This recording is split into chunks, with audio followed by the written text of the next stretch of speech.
receive. Now we're recording. So today is about Mega Camp, and we are going over all of our ahas with this wonderful panel of exceptional agents. So I wanted to get started today. I'm Tommy Waterworth. I am part owner of Rucker Real Estate, and I'll pass it down and let everybody else introduce themselves. Hello, I'm Seth Schemahorn. I'm an agent and the director of sales for the Base of Richmond Group. Hi, I'm Bess. I've been here about a year with the right group. Hi, I'm Kim Sebrell. I'm the lead for the Right Group. Hi, I'm Lydia, and I work with Breakout Real Estate. Tom Waterworth over there. I'm director of sales, director of ops, and do some of the lead gen stuff too. Yeah. Jack of all trades. Awesome. So let's get into the content. So we had a main session, and I'd like to start there because I feel like there was a lot of really good information that first came out in that main session. So let's start off with Seth, since it's right next to me. But Seth, what was your main takeaway from the initial session? I don't know if I had like a main takeaway other than those are kind of my favorite things to get twice a year, because I think it's really, really good information to be able to, you're having those conversations every day, chatting with clients, and you're getting asked a lot of questions. I think the biggest thing that rung to me, because I speak to it all the time, is how values have now pushed above that trend line. And Gary very much is like, that never lies. It is something you need to pay attention to. It speaks to a correction is going to come, whether that's in the next 4 or 5 days, or sorry, years, not days. That'd be a really fast correction. We would all be going crazy right now. But if that correction is going to come in the next 4 or 5 years, or whenever that is, just know that something is going to happen, and make sure you're paying attention and being aware of that. But being able to see all those numbers, get the unemployment information from him, because that's very calming to your people. But that I think was the biggest one to me, was where the values pushed above that trend line, to know that something is going to happen here in the next few years. Yeah. Good. I think my biggest takeaway was consumer confidence being such a high number, such a low number, sorry, 70%. It's the lowest it's ever been. And I think that kind of speaks volumes about how far we need to push ourselves with our clients, and being very thorough and explaining everything before the process begins, so that they're confident and they trust you. Yeah, so I love Gary's numbers. This is maybe how many years I've been doing this, 7 that I've gone to Mega Camp or Family Reunion, and it can be a little overwhelming as a new agent. But I think to put it in context, we had this awesome conversation at our team meeting this week about how clients are coming to us and saying, oh, we're going to wait till the market bottoms out.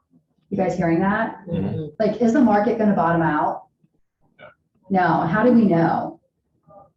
All those stats Gary shared, right? So I think it's really important as agents, if we don't have talking points and we don't know real numbers to share with clients, it's hard to have a real educated conversation where you sound like you know what you're talking about, right? So you should always know things even just in our local market, always at least know month's inventory. Does anyone know where month's inventory is right now? It's been at 0.8, 0.9. I don't know where it is right this second. I think it's 1.1. 1.1 month inventory, right? 6 months is balanced. That's how far we are still into the seller's market. So he talks about lots of other stats too, like unemployment super low, right?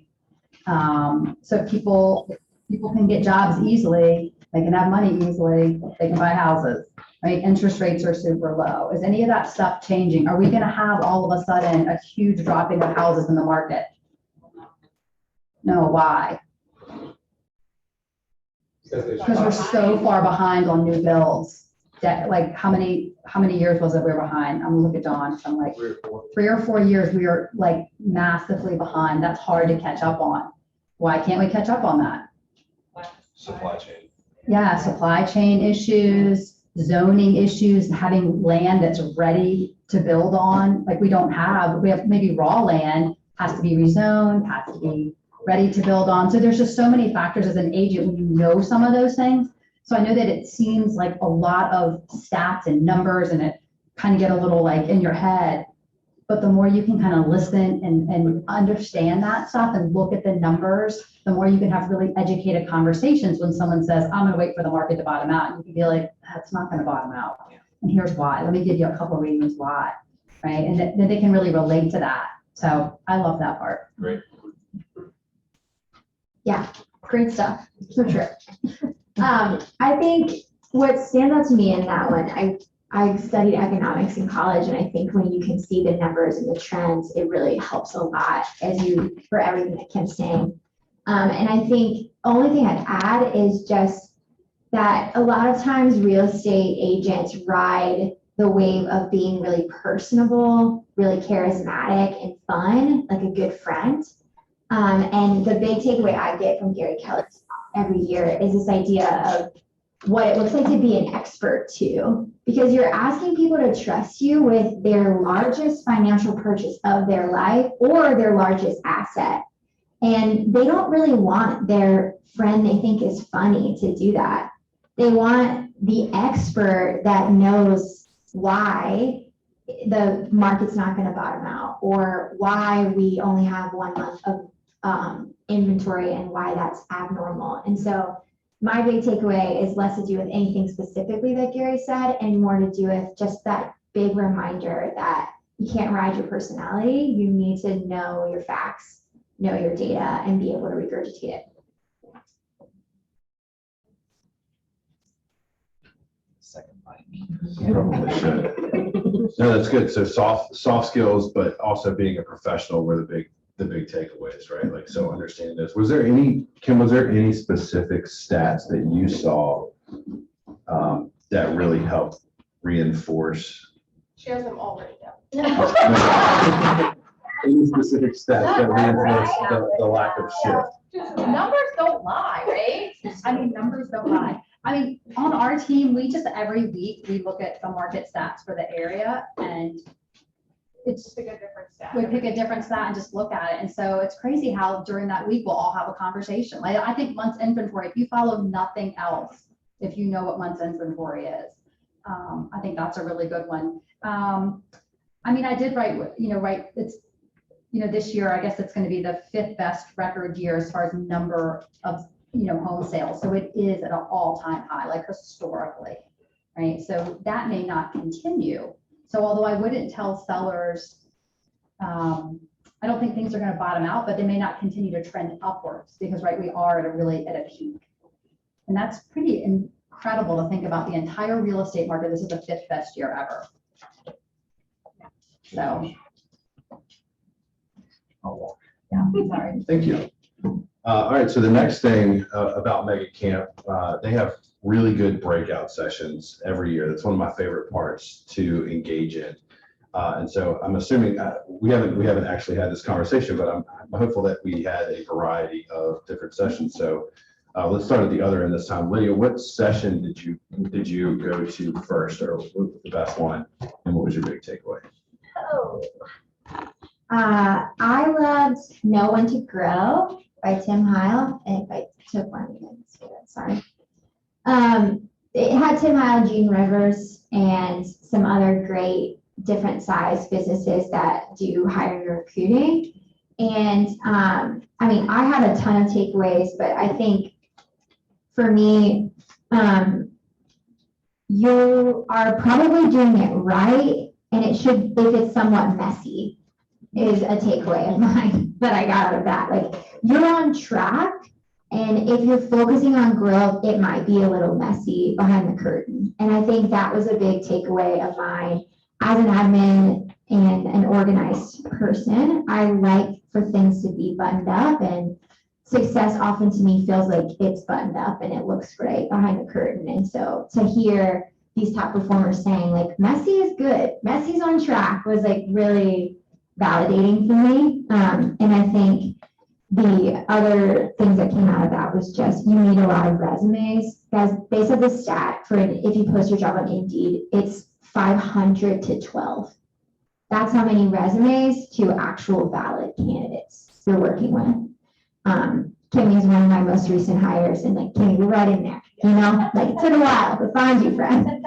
So that is just a cool thing and takeaway. If you're in the hiring zone or thinking about finding talent, just know that you might not actually sit across from anyone talented in your first 50, 100 resumes. Like, it takes some time.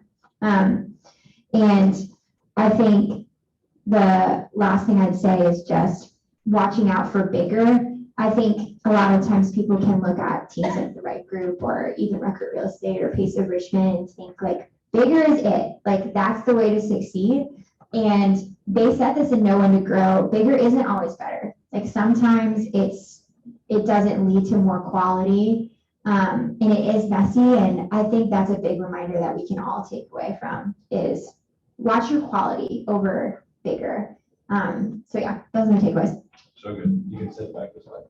Cool. We'll start, just come back down the line. Okay, all right, I'm good to go. So I'm gonna talk about one of the other little, so Gary did a bunch of little breakouts that weren't the main breakouts, but you know, after he spoke, there were a lot of little ones. And so I wanted to highlight one of those. I thought was great.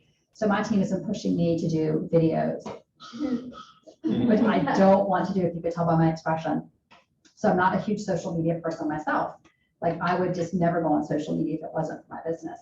And so my team wants me to do all kinds of videos. So I loved that whole section. They had a person on there talking about how to develop, you know, your YouTube channel and putting out videos. And they gave, I think, great tips on not doing general videos, but very specific. So if any of you guys are thinking about doing videos, they were saying, like, you know, top 5, I wrote down some of these, like top 5 reasons to move, top 5 neighborhoods, top builders, just nothing general. Have it be the more specific, the better, which I kind of like, because I think in our business, the more specific we are about like the clients we help, the more likely we are to find them. You know, so if you do very specific kinds of videos, does anyone here do videos already? Nobody. I know Sandy does. She's Look, like, I'm online. 51, like, that is not natural for me to do a video online.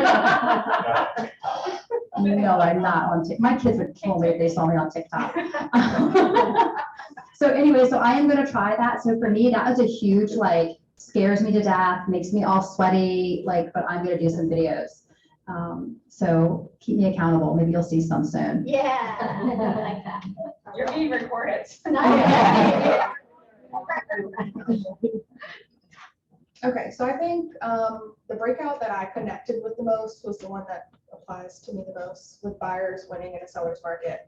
I think my biggest takeaway from that was how important the initial conversation with your buyers is, and the psychology behind it. Like, being able to coach them through loss of homes, and they're usually going through something else while they're in the buying process. They just had a baby, they just got married, they're moving out of state, whatever it is.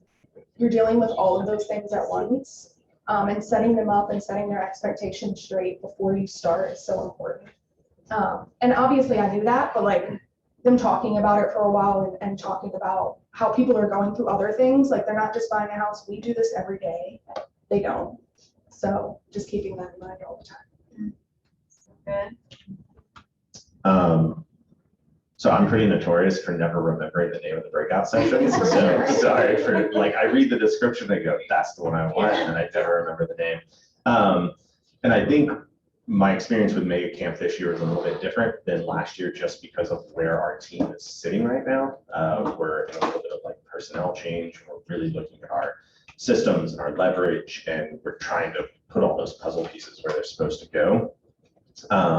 So I spent more time looking at that side of the business, because right now that's kind of a really good spot where I can help out with the team and get us pushed forward and moving in the right direction. So there's one talking about operations and everything that fell into that side of it. And basically it seems so simple. She just went through like each section of their team, from like ISA to transaction coordinators to systems that were used in the CRM, and saying how much you have to have everything buttoned up, and really looking at everything granularly and going, is that something that that person is supposed to be doing specifically? And if that answer is no, then it needs to be removed from the plate. And you need to figure out how to run more efficiently. So we started even looking at things, and I think we were having a meeting the other day, and I told John when we were talking about systems, and he and Paula would be in the office like building systems, and I just told John, I was like, I never really understood why you were in that meeting. And it starts to bring to light these things of like, yeah, why? John was like, yeah, why was I in that meeting? I don't even know. Like, I should have been doing other things that, you know, makes a lot. Well, we all know why John was in that. But I feel as, you know, our success team and our hub on the face of Richmond, we need to start pushing back on those a lot more, and saying, does that make sense for you to be there? And is our system running smooth? And do we have the right people in the right seat on the bus doing the correct things? And are we running efficiently in that? So I think we're really going to be digging down deep into that, and just making sure that we're smooth across the board on all of our systems. And then the other thing for me is we do the promise. We don't do it as well as we would like. But one of the biggest takeaways I took from that was when Tony Baroni was actually saying for the review ask was to. We just love his name. Oh, I was like, Loves every- what is this? Oh, I also kind of have a little bit.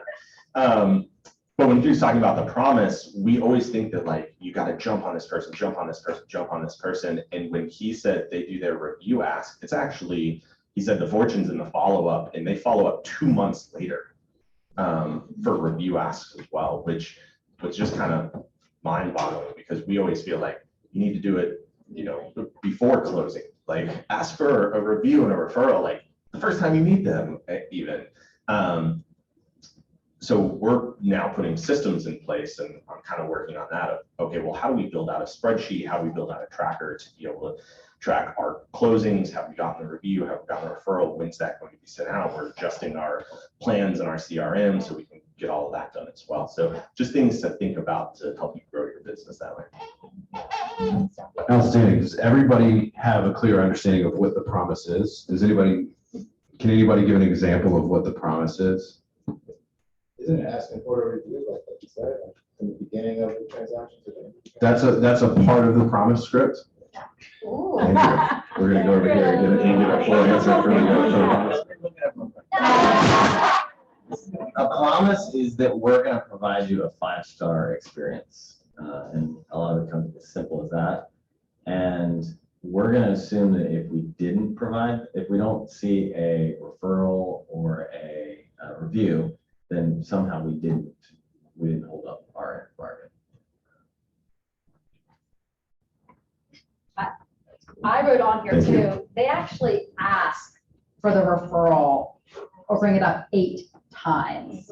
Like, my team has this in place, but like once or twice, like, Increments, yeah. yeah, sometimes it's the things that you're already doing, you're just not pushing on the gas pedal enough with that thing. Right, so like that, I think is so important to hear. It's like, oh, we have that in place on our team, but we're just not utilizing it to its full potential. That's great. Or you feel like it's not working, but it's just because we haven't pushed it hard enough. Yeah. Make it work. Right, so it does work so long as you push hard enough. One of the things that I heard in that same breakout session was that you ask for a 5-star review specifically, and if you didn't get that 5-star review, you assume that you didn't do what you said you were going to do. So what could I have done differently to earn that 5-star review? So again, it's giving you the ability to improve incrementally. So what would have made that a 5-star experience? I heard that too, and I thought that was really good. And he has to be rated on a 1 to 5 scale. Right. Yeah. So that way you correlate the 5 with the 5 stars. Yeah, Seth said it. Yeah, they asked to be rated on a 5-star scale. Great, love that. So one of the things with Mega Camp that I always come back for every year is that I feel like Mega Camp shoots holes in your business, regardless of where you are. If you're a single agent, if you're a single agent with an admin, or a large team, regardless, you're going to hear really good people at the tip of the spear moving forward in the world that are doing things that are really high level, and they shoot holes back in your game. So you get to be introspective with your business. So with that said, where do you feel like you felt like you were deficient prior to going into mega camp, and what will you be implementing as a result of your experience? We'll call it a growth opportunity. That's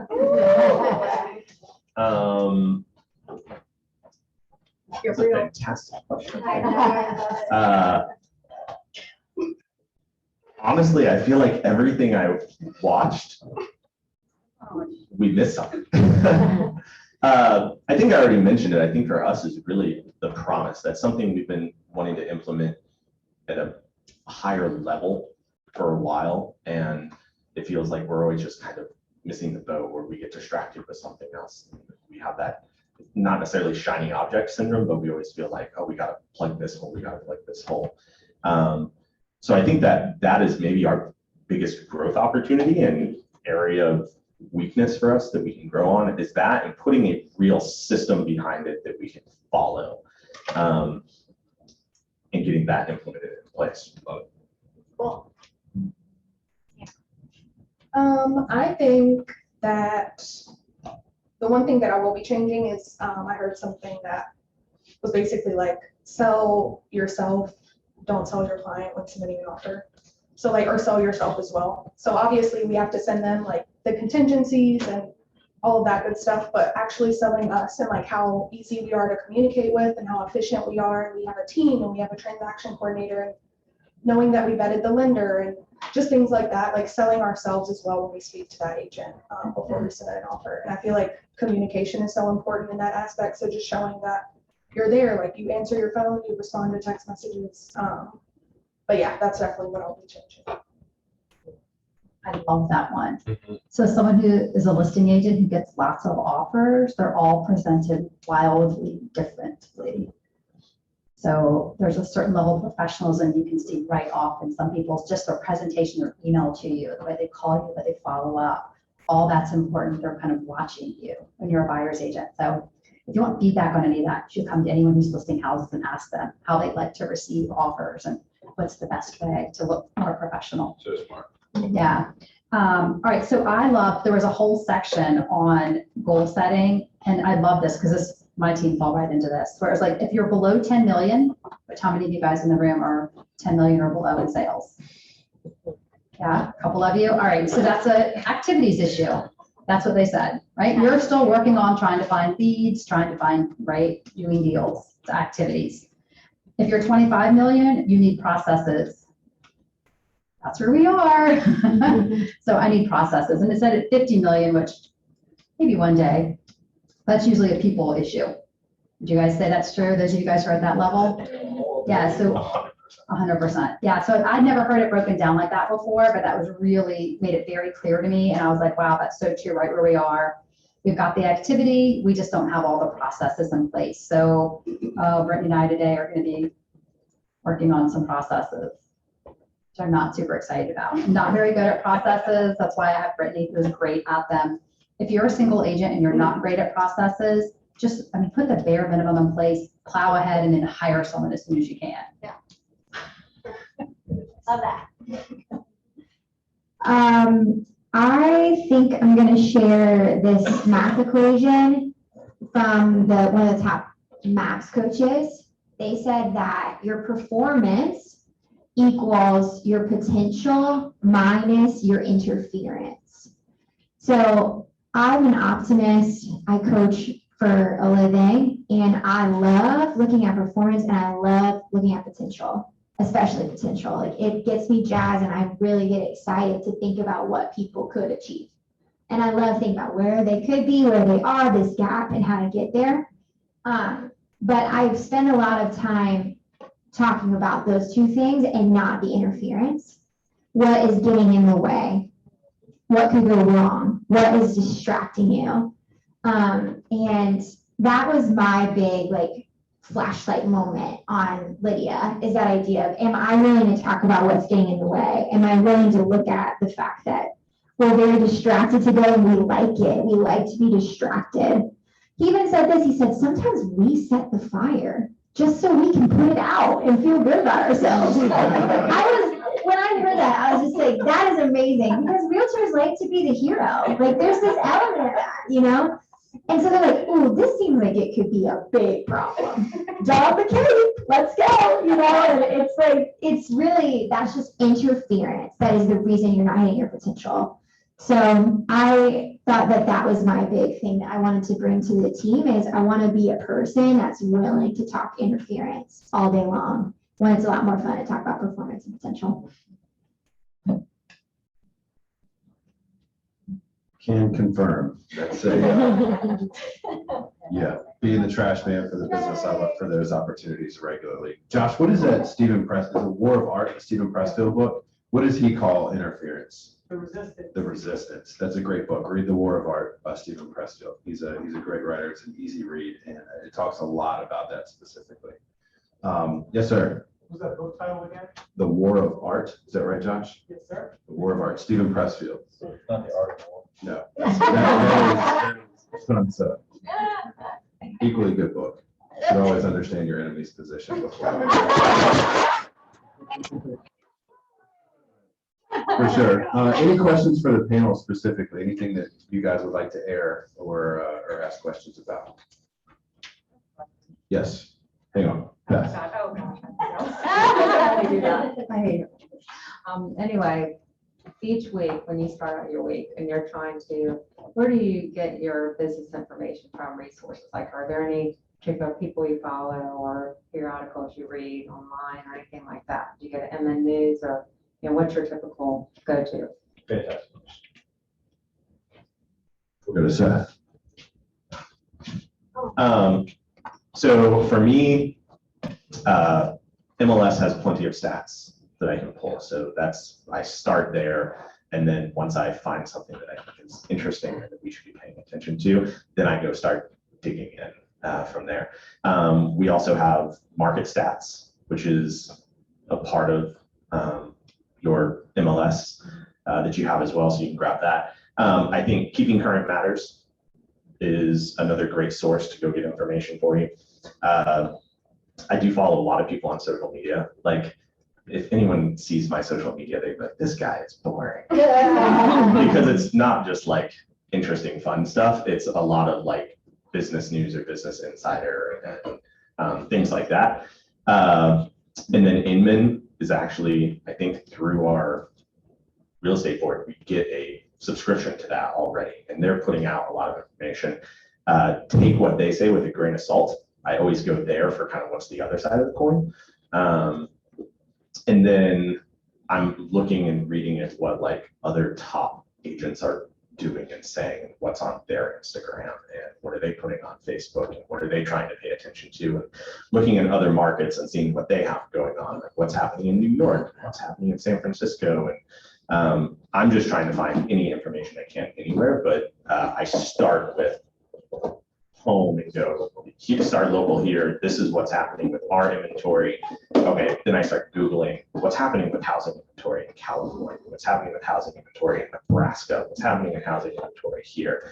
That way I can get a picture of what's going on with the entire country. So when I do have a client who sees some random person's TikTok saying that the market's about to crash, I can speak to those things and go, this is why you shouldn't listen to that guy with backwards hat. But that's me. The check's not by his name. It's not real. Yeah. So I think I mean, like Kim said earlier, we go over stats every week and like have a conversation about it. So we're pretty up to date, I feel like, in general. And I love that because a different person each time comes up with a stat and it's random. We don't know what it's going to be and we just have a conversation about it. So we do that. I listen to a lot of podcasts and like audiobooks. So that's honestly my go-to, and social media kind of thing too. I start following a lot of real estate people, even if they're not in my market. I do that just to be informed. And if I don't know something and a client asks me or somebody asks me, I just find out. Yeah, it's good. Love that.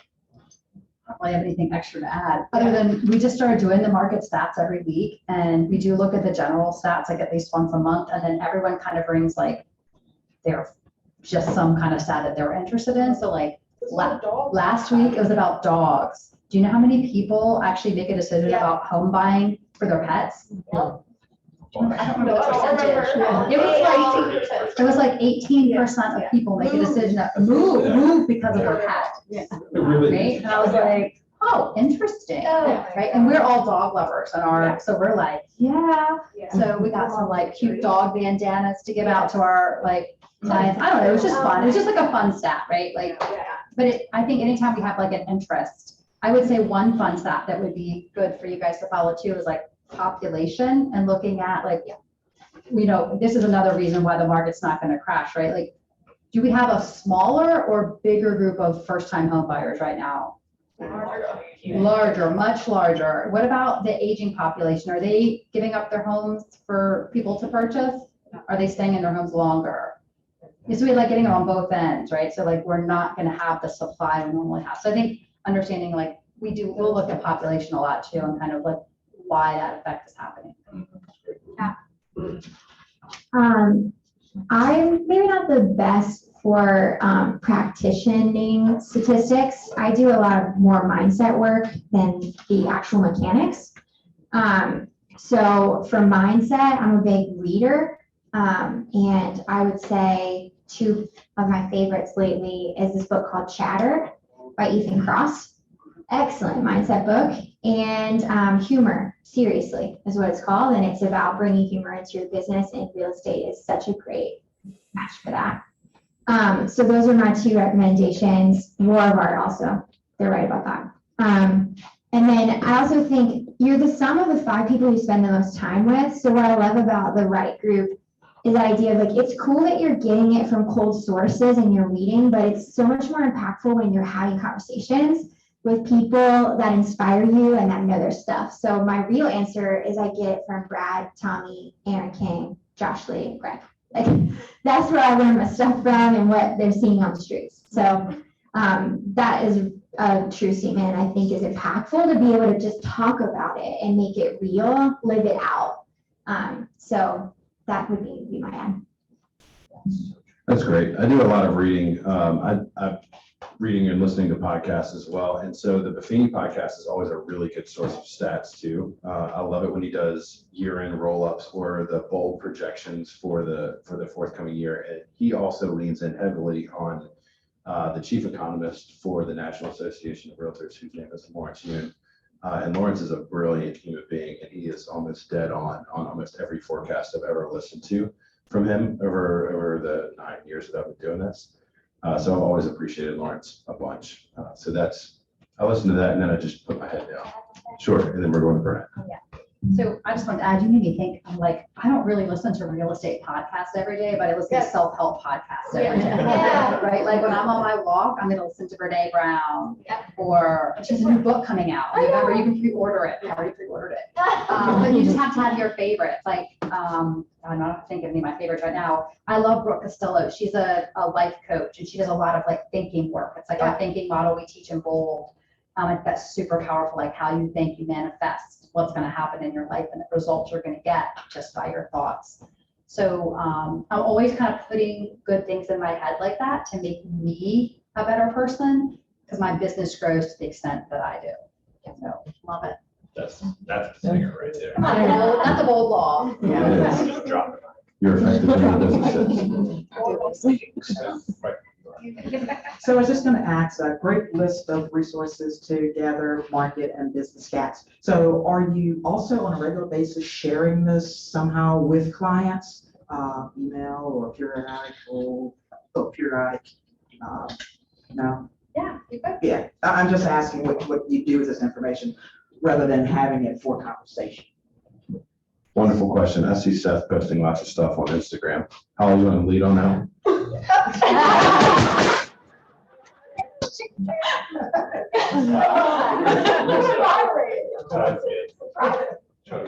Yes.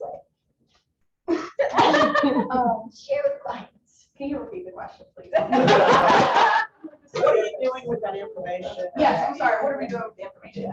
So I think a lot of it is, we've done social media posts around it. So I feel like we let our clients know in that way. We do every time we bring a stat, we're like, okay, maybe we should share this. But outside of conversation, I just get asked about real estate all the time. So I feel like I apply it to my everyday conversations. That's smart. Shuffle it down. Yeah. Does that you want to share about the Instagram stuff? All right, so social media is one thing, and it's so easy to just like share an infographic from Keeping Current Matters or someone else, so that's easy. But a couple things we do, we definitely talk in our group at our weekly meeting, and it's like, what are we seeing out there? Because there's no one who's going to give a better feel of the market than you and what you're experiencing, what other agents you're surrounding. The KW office is great because everyone's willing to share the actual information. So go ask some of the other top agents and just say, hey, are you seeing open house activity? Are you seeing showing activity and so forth? So you can get a feel of stuff. But one of the things that I really love that we do, aside from social, our newsletter that goes out that has stats and so forth, is when we feel like there's something bigger happening. And we did this a lot during quarantine, was we used Baumbach, or there's a free video service in Gmail called Cloud HQ. It's just an extension you can download. And we created little outline talking points, and we recorded videos of ourselves talking about the market and what's going on. And here's the stats, and here's why you shouldn't be concerned. Here are the things that we need to pay attention to, and go from there. And we sent that out to our database. And so like I made one, it went to my database, John made one with his, Lizzie made one, went to hers. And we just kind of created all these talking points. And then from around that, we were calling our clients. When we do DT2 calls, and we're doing quarterly check-in calls and so forth, we're having those conversations as well, just to For those who may not know. doing the database twice is what I call it. So where do I start? So in your database, everyone should have a last name. The first letter of that last name, if you want the chart, I can give it to you, but they've basically broken it out to where you're doing 2 letters every single week. And so it repeats itself every 13 weeks. And it gets easier and easier as you get deeper into the week. So like once you get to like, the X and things like that, you're probably going to have less people to call. But you should set up your database where it's triggering you. These are the people that you need to call this week. And we call them on Monday, Wednesday's a follow-up, Thursday's another follow-up if you haven't gotten in touch with them. And then it's, you're on to your next week, and you're just doing that. It recycles itself every 13 weeks. And the purpose is so you touch everyone in your database once a quarter at least. And then if you put them on smart plans through command, then they're going to get additional touches, but that'll tell you who you need to call. Yeah, and the first one's like A and K or something. Yeah. A and W, AW, sorry. yeah, it flips, it kind of goes back in. Anyway, the important metric for this is that if you are below 10 million and you're having trouble with activities, that is a great place to start. Like put these people into your database, go at them from a DTD2 perspective, and make sure you're touching everybody and giving them valid points. Bernard, this is a to your question, these valid things that we're finding through things like MegaCamp or information that we're gleaning from podcasts or other. This is a perfect opportunity to share with these folks on a regular basis. So value add, share it. Value add, share it regularly. Who to call and what to say. Yeah. And it's like, call your database, tell them about the ATM stuff. Sure. Yeah, so I know when we look at stats and our team, we really will change maybe our focus a little bit on like how we want to talk to clients, what our script is going to be.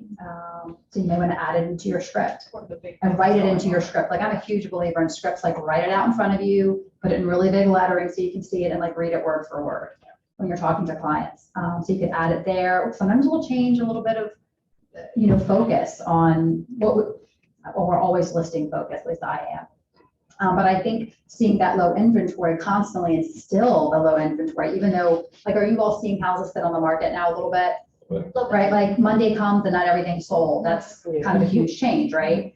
But do we still need listings, right? Are we still low on inventory? So it's like continuing to seeing those numbers drive my activity continuously to keep focusing on that. So we use it as a way to kind of look at our activity too and what we might want to tweak or do differently. Yeah, love that. I would say record real estate is definitely in the conversation zone. Like we do it one-to-one a lot. We are also a story team where we'll have a listing that had a great story and kind of share it more from a story perspective than a stat perspective.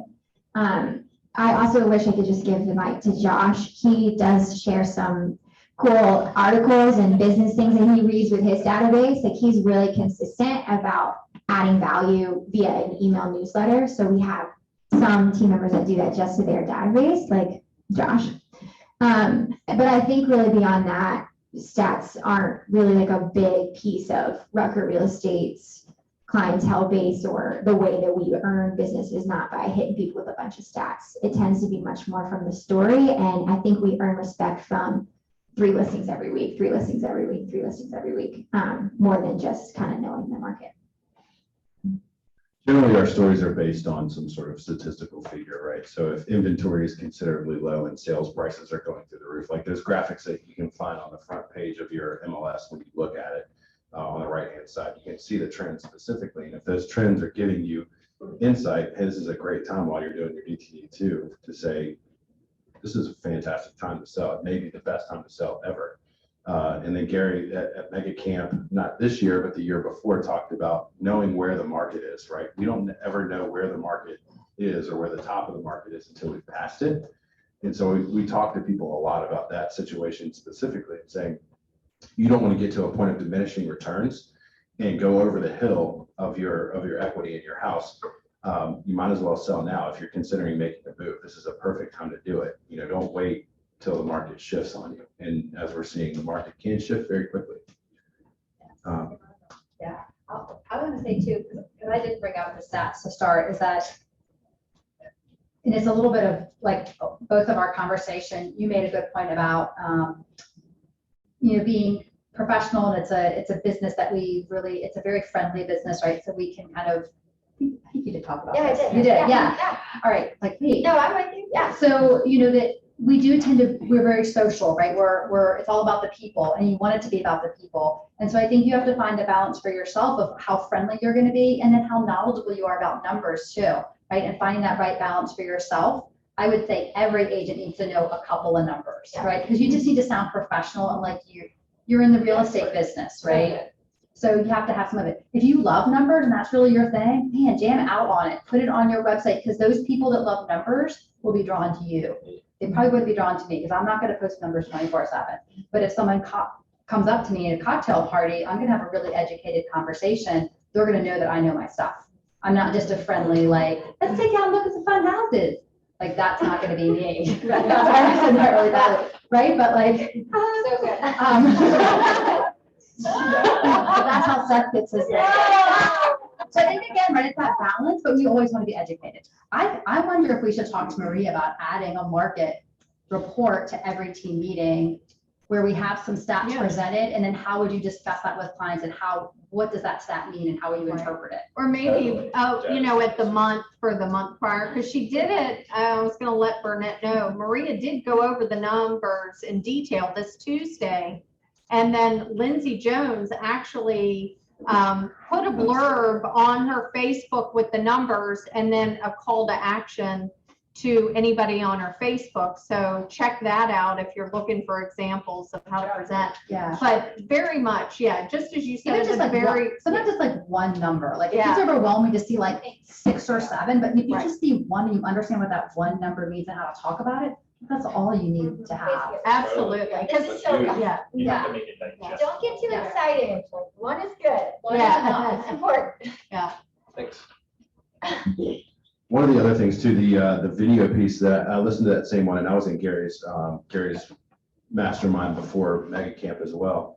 And the same gentleman was presenting on his YouTube feature. And what he said is that instead of going out and just reviewing specific businesses that you're interested in, or like the 5 dopest pizza joints in Richmond, he would go and ask his database, like, hey, I need some recommendations. I'm going to go and review a database. So make it a conversation, right? He talked about the difference between an audience and a community.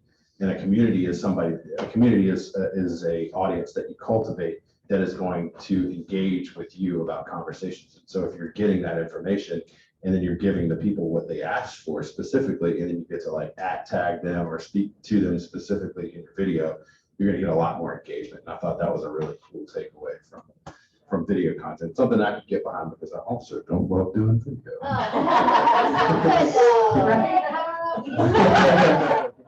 but we get there. Any other questions from you guys? Want to make sure we're covering all the bases. Patrice? I've got one for Holly. Okay. Holly, was this your first mega camp? Yes. Okay. I went to family reunion last year. Okay, so they are a little different. So with this being your first mega camp, one, what was your overall impression? And two, what was the one thing you wanted to take away from mega camp? Okay. My impression was great. I mean, I love the way that it was organized, and it kind of catered to every type of person or agent that would be in Keller Williams. I feel like it's a privilege, like other brokerages don't have that. This huge event where everybody used to come together and talk about everything that's going on in the world, not just real estate. I feel like it applies to kind of everything, and like what's going on in our society is super beneficial. And learning these things, it's definitely beneficial to us learning and training, being more professional and an expert, like Gary says. He did say one thing that I didn't mention before, but change is inevitable, but participation is optional. And I think Kim and I were just talking about that earlier, like implementing those things. You're getting to the top, you still have to learn, because change is inevitable. You're not ever going to know how to do everything. And I think these things are super beneficial, even if they only happen once or twice a year, for us to like know exactly what's going on. Great, thank you. Hang on. Anybody else want to jump on that one? Well, I'll just say, I don't know how many of us, for you guys in the crowd, was at your first mega camp? Yeah. It's like fire hose, right? Like you can't write fast enough. You're like, oh my gosh, I'm not doing any of these things.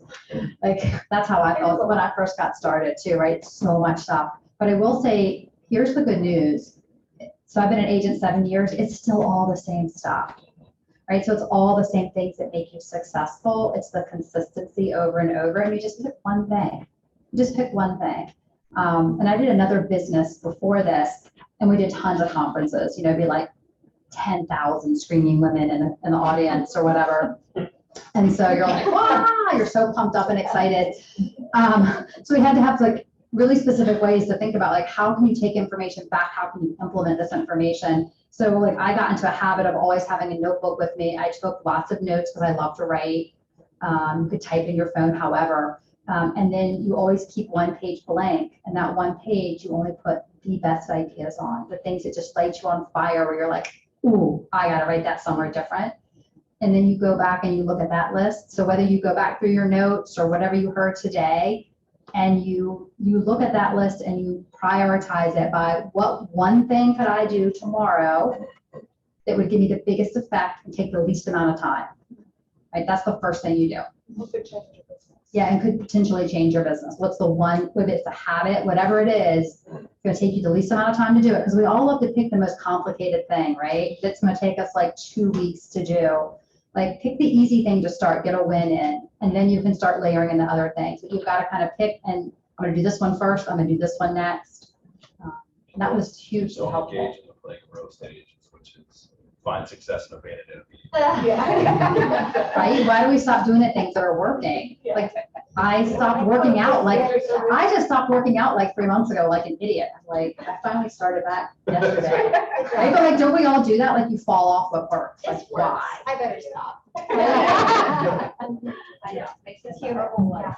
I love that piece too. And then Brian Buffini says, he said this on one of his podcasts, but he said, success is focused effort over time amplified by God's blessings. And I thought that was really cool. I took that to heart, and I think about that regularly, especially when I'm gleaning content at Mega Camp, which is exactly like drinking from a fire hose. And I'm always in awe of Brad. Brad goes in there and he's like doing 75 other different things. You don't think he's paying any attention at all. But then he like recites these amazing nuggets that he just like plucked it out and put it in his pocket. He's like, oh, here. Never left. Yeah, where Lydia and I like take copious notes and then like have to spend like 5 days poring over them. So I love Mega Camp. To me, it's one of the things that I wait for all year because I'm just a sponge for that data that comes out and the big ahas, right? Success leaves clues, and we love to climb up and stay on the shoulders of giants, right? And so there's a lot of beautiful people in Keller Williams who do this very, very well. And it's always exciting for me to get there faster, right? When we got here, we were just a couple of chuckleheads with an admin trying to figure this thing out, but there were some really talented people that just kind of paved the way for us. And so I'm excited that everybody gets an opportunity to see that and figure out how to just jump up on shoulders. So that's the beauty of Keller Williams. This is a culture of cooperation. And I think Mega Camp illustrates that as goodness. Andy, is there any reason why you love Mega Camp specifically? I love Mega Camp because I like to see the big pond. I think the inspiration that you get by seeing on a national level who's doing it the best, and the way that they boil it down to how you too can do that. And so you're not reinventing the wheel, you're capitalizing on it from the literal shoulders of giants. And so I think that is what I love. I also just love seeing people on the stage and saying like, I think like that. Not in like, I'm as amazing as them, but as in we're cut from the same cloth. And I love that I get to be in this industry and this is a good match for me. I think there's that validation that can happen too, while also mostly just feeling so inspired of what you really can achieve. And truly getting back in the zone of the sky's the limit. So I think that's what I love about it. Anybody else want to drop a love nugget on Mega Camp, Seth? All of you specifically. I saw you looking like into my soul. Yeah, I think Lydia actually kind of hinted at it a little bit, but for me in the last year, I think one of the biggest things I've recognized about myself is I've stopped this thought process of going, okay, I have to figure out and create the best way to do this. No, like you go to Mega Camp, you watch these incredible people doing these amazing things, and that's the path that you want to go on, and then you just rip it off and duplicate it. Like it is so easy now, and it's actually taken a lot of like stress off of me not having to figure out like, how do I create that or how do we do that? I just go find somebody who's doing it at a high level and do it. Yeah, and then you might figure out your own way of like, oh, I think I could do this and do this. But I think that's the thing I love most about Mega Camp is like we have a very big vision. Like, you know, I know me, John, Andrew, recently we've been talking about our vision a lot and, you know, kind of what we're trying to put together and where we want to go and what we really see. And then you go to Mega Camp and you see people that have done it and they're like, oh, that's where we're going. Cool. And then we start looking into their models and their systems and we're going, oh, well, let's just take that and we'll take that over here and we'll do this. And it's so easy. You have to then take action. There's no point for you spending $120 showing up here and sitting for hours and watching that video unless you do something about it. So you have to take that information and put it into action. Without action, you've literally you've wasted your time. Without implementation, it's entertainment. Yeah. Say that again, Tommy. Woo! Yeah. I love the timing of Mega Camp, right? So is anyone in the crowd like a little tired right now? Yeah, like, right? So we just had a crazy, crazy summer season and a lot of agents take off. And here's how I know a lot of agents are taking off. You can't get an agent on the phone right now. Right? Like we have been trying to give out referrals. We can't find referral agents to call us back in other states. Like, where are they? Here's free business. Here's free business. Where are you? So I think it's like this perfect time. I think a lot of people do. They're tired. They take off. This is the perfect time to really sharpen your skills, reset your goals, get ready for the fall, build your business, a 90-day business. So if you're putting your foot on the gas pedal right now, you're going to start seeing money like around December. I love money in December. You guys like money in December? Right? And then you're starting off your new year. You've lined up your whole new year, right? Because we know that's what happens, right? Not everyone wants to buy right now. It's, 6 months from now, 9 months from now. So I think it's just that perfect time to really kind of get re-energized, refocused, and get set for the fall. That's what it's done for me. And That's exactly where I was going with that. We have a few minutes left. I wanted to, Madam. I just want to remind everybody with Mega Camp, if you signed up, if you signed up for Mega Camp, you have access to all the videos for 60 days from Mega Camp. So make sure that you're going back in and either rewatching ones that resonated with you or going into some of the others to keep learning. You paid for that, utilize it. and make sure you're going back. And for those that didn't or want to continue learning, keep in mind Family Reunion comes up in February, another big national learning opportunity. Set aside money every month if you need to, but plan to attend that one in February. Absolutely. We have a few minutes left. Anybody else have a beautiful takeaway? We're going to do a blitz round of 1-minute takeaways. Who's got one? You gonna run, Tommy?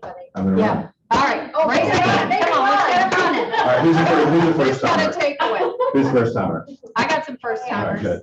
Here we go. That your run? Yeah. Thank you, Jack. Do I have to stand? No. Okay, so I guess starting off, I've been here for a little under 2 months. And the big thing that I've seen is the culture in the office. I mean, I can go to anybody and introduce myself and they're like, if you need anything, just let me know. And they're always there to help. And one quote that I forget who said it in Mega Camp, it was like, what was it? It was the experiences that we have or the lessons we teach. So I think that's huge, is that everybody in the room uses their experience that they have to teach the new agents to kind of give them a clear path of where they should go. Awesome. That's Nick. Yeah, That's introduce Nick. yourself. All right, who's got another one? Who else is a first timer? I love it. Here we go. Beth. I'm not a new agent, but I'm new to Keller Williams since April. And again, for me, it was just the culture and just the training and all the information that is out there. And it's just like you said, you can watch all those videos, watch it all and think about all these great things. And a lot of things y'all said were my takeaways, but you gotta do it. You gotta implement it and do it. So that was my biggest thing. And the other thing about referral agents is I also work in Virginia Beach. So North Chesapeake, so if you do have clients down there that need help, I do pick up my phone. That's that. She's a killer. Yeah. Very good. Yeah. So the stat or the thing that I heard was that let me not butcher my stat.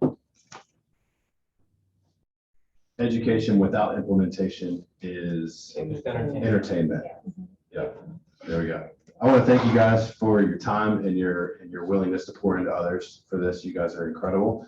And we're very fortunate to have you all in our business to share with everybody else. So thank you all very much. Thanks, guys.